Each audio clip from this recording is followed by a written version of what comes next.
जिला लाड़काना की तरफ से ये एक हफ्ता ईद से पहले ही ये एहतजाज प्रेस क्लब के सामने हुआ था। हमने बड़ा एहतजाजी मुजाहरा जिले लाड़काना के लेवल पर किया था। फिर प्रेस क्लब के सामने ही भूख हड़ताल 3 दिन के लिए की थी।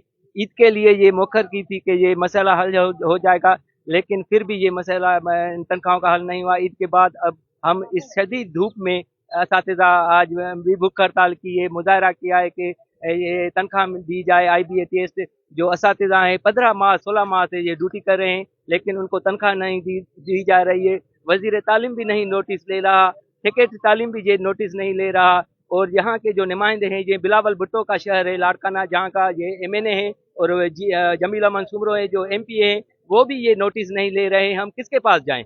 लेकिन ये मसला जब तक हल नहीं होगा हमारा एहतजाज जारी रहेगा, और हम इस एहतजाज को आगे लेके जाएंगे। कभी DO के पास जाएंगे, कभी डायरेक्टर के पास जाएंगे। जब तक इनकी तनख्वाहें नहीं होगी हम DC साहब के भी पास जाएंगे, और इनका मसला जब तक हल नहीं होगा हमारा एहतजाज जारी रहेगा।